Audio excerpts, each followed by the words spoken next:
Ésaïe chapitre 12 verset 2. Voici Dieu est mon salut, je serai plein de confiance, je ne craindrai rien. Ésaïe chapitre 12 verset 2. Voici Dieu est mon salut, je serai plein de confiance, je ne craindrai rien. Ésaïe chapitre 12 verset 2.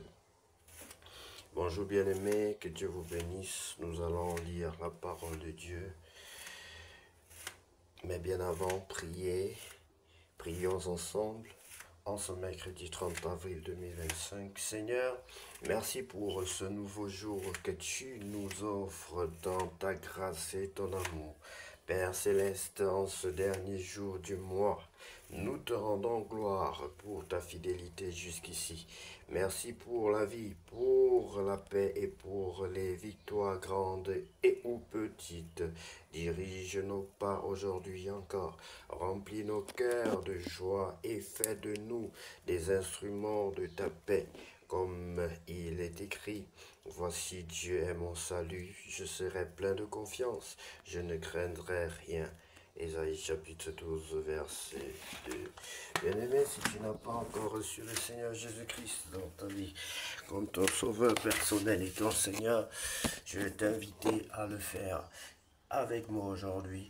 Si tu crois dans ton cœur que Jésus-Christ est le Fils de Dieu, si tu crois qu'il est mort, ressuscité et qu'il reviendra, c'est déjà une bonne chose. Mais la Bible dit qu'il faut ajouter à ta croyance la confession de tes péchés et inviter le Seigneur Jésus-Christ dans ta vie pour t'aider à marcher comme lui veut et non pas comme toi tu veux.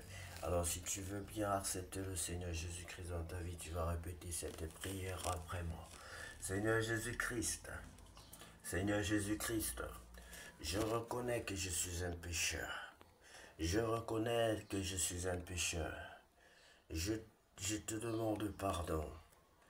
Je te demande pardon. Je t'invite dans ma vie comme mon sauveur personnel et mon Seigneur. Je t'invite dans ma vie comme mon sauveur personnel et mon Seigneur. Prends le plein contrôle de ma vie. Prends le plein contrôle de ma vie. Je t'en supplie, Seigneur. Je t'en supplie, Seigneur, au nom de Jésus-Christ. Au nom de Jésus-Christ. Baptise-moi et remplis-moi de ton Esprit Saint. Baptise-moi et remplis-moi de ton Esprit Saint. Au nom de Jésus-Christ. Amen. Exode chapitre 30, bien-aimé, nous allons lire la parole de Dieu. Félicitations à toi qui as invité le Seigneur Jésus-Christ dans ta vie comme ton sauveur personnel et ton Seigneur merci, que Dieu te bénisse parce que tu mets la joie dans nos cœurs et dans le cœur des anges et de l'éternel Dieu Tout-Puissant. Lisons la parole de Dieu, bien-aimé, dans le livre d'Exode chapitre 30. Je rappelle que nous devons lire la parole de Dieu. Quand tu acceptes le Seigneur Jésus, tu dois lire et demeurer dans la parole de Dieu. La Bible dit d'ailleurs de la lire jour et nuit, de demeurer dans la parole de Dieu afin de connaître la prospérité, afin de voir toutes les promesses de Dieu s'accomplir dans ta vie, bien-aimée. Exode chapitre 30. L'autel des parfums, tu feras un autel pour brûler les parfums, tu le feras de bois d'acacia. Sa longueur sera d'une coudée et sa largeur d'une coudée. Il sera carré et sa hauteur sera de 2 coudées. Tu feras des cornes qui sortiront de l'autel, tu le couvriras d'or pur, le dessus, les côtés, tout autour et les cornes, et tu y feras une bordure d'or tout autour. Tu feras au-dessous de la bordure 2 anneaux d'or aux 2 côtés. Tu en mettras aux 2 côtés pour recevoir les barres qui serviront à le porter. Tu feras les barres de bois d'acacia et tu les couvriras d'or. Tu placeras l'autel en face du voile qui est devant l'arche du témoignage, en face du propitiatoire qui est sur le témoignage et où je me rencontrerai avec toi. Aaron y fera brûler du parfum odoriférant, il en fera brûler chaque matin lorsqu'il préparera les lampes, il en fera brûler aussi entre les deux soirs lorsqu'il arrangera les lampes. C'est ainsi que l'on brûlera à perpétuité du parfum devant l'Éternel parmi vos descendants. Vous n'offrirez sur l'autel ni parfum étranger, ni holocauste, ni offrande, et vous n'y répandrez aucune libation. Une fois chaque année, Aaron fera des expiations sur les cornes de l'autel avec le sang de la victime expiatoire. Il y sera fait des expiations une fois chaque année parmi vos descendants. Pardon, ce sera une chose très sainte devant l'Éternel. Le rachat des personnes. L'Éternel parla à Moïse et dit, lorsque tu compteras les enfants d'Israël pour en faire le dénombrement, chacun d'eux payera à l'Éternel le rachat de sa personne, afin qu'il ne soit frappé d'aucune plaie lors de ce dénombrement. Voici ce que donneront tous ceux qui seront compris dans le dénombrement: un demi-cycle selon le cycle du sanctuaire qui est de 20 guéras. Un demi-cycle sera le don prélevé pour l'Éternel. Tout homme compris dans le dénombrement depuis l'âge de 20 ans et au-dessus payera le don prélevé pour l'Éternel. Le riche ne payera pas plus et le pauvre ne payera pas moins d'un demi-cycle comme don prélevé pour l'Éternel, afin de racheter leur personne. Tu recevras des enfants d'Israël l'argent du rachat et tu l'appliqueras au travail de la tente d'assignation. Ce sera pour les enfants d'Israël un souvenir devant l'Éternel pour le rachat de leur personne. La cuve d'airain. L'Éternel parla à Moïse et dit, tu feras une cuve d'airain avec sa base d'airain pour les ablutions. Tu la placeras entre la tente d'assignation et l'autel, et tu y mettras de l'eau avec laquelle Aaron et ses fils se laveront les mains et les pieds. Lorsqu'ils entreront dans la tente d'assignation, ils se laveront avec cette eau afin qu'ils ne meurent point.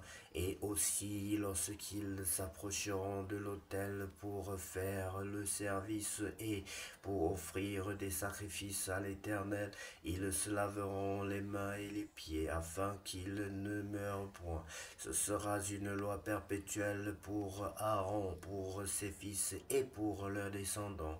L'huile sainte et le parfum. L'Éternel parla à Moïse et dit, prends des meilleurs aromates, 500 cycles de myrrhe, de sel qui coule d'elle-même, la moitié, soit 250 cycles de cinnamome aromatique, 250 cycles de roseau aromatique, 500 cycles de casse selon le cycle du sanctuaire et un d'huile d'olive. Tu feras avec cela une huile pour l'onction sainte, composition de parfum selon l'art du parfumeur. Ce sera l'huile pour l'onction sainte.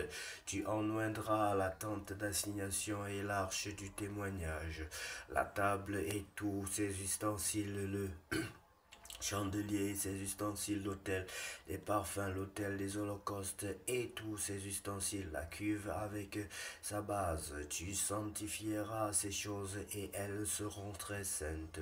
Tout ce qui les touchera sera sanctifié. Tu oindras Aaron et ses fils et tu les sanctifieras pour qu'ils soient à mon service dans le sacerdoce. Tu parleras aux enfants d'Israël et tu diras, ce sera pour moi l'huile de l'onction sainte parmi vos descendants. On n'en répandra point sur le corps d'un homme et vous n'en ferez point de semblable dans les mêmes proportions Elle est sainte et vous la regarderez comme sainte. Quiconque en composera une semblable ou en mettra sur un étranger sera retranché de son peuple. L'Éternel dit à Moïse, prends des aromates du starté, de l'ongle odorant, du galbanum et de l'encens pur en partie égale. Tu feras avec cela un parfum composé selon l'art du parfumeur. Il sera salé, pur et saint. Tu le réduiras en poudre et tu le mettras devant le témoignage dans la tente d'assignation où je me rencontrerai avec toi. Ce sera pour vous une chose très sainte. Vous ne ferez point pour vous de parfum semblable dans les mêmes proportions. Vous le regarderez comme saint et réservé pour l'Éternel. Quiconque en fera un semblable pour le sentir sera retranché de son peuple. Voilà, bien-aimé, il était interdit de faire les mêmes parfums qui devaient ressembler aux parfums réservés au temple à l'Éternel.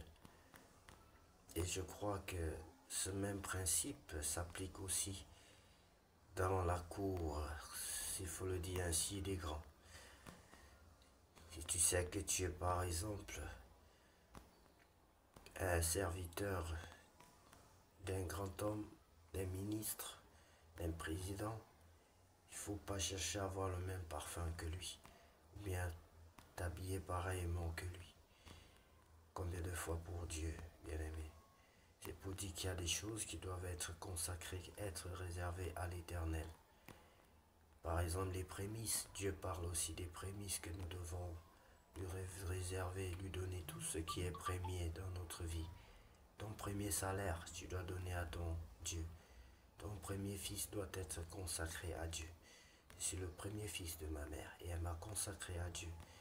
Et c'est aussi un avantage, bien-aimé, lorsque tu es consacré à Dieu. Les sorciers ni les méchants ne peuvent rien contre toi parce que tu appartiens à l'Éternel. Au-delà du fait que tu as accepté le Seigneur, si en plus de cela tu es consacré à l'Éternel, ça veut dire que tu es la part de l'Éternel. Tu appartiens à l'Éternel et tu ne t'appartiens pas non plus. Dieu fait de toi ce qu'il veut. Bien-aimé, tu es un serviteur de l'Éternel.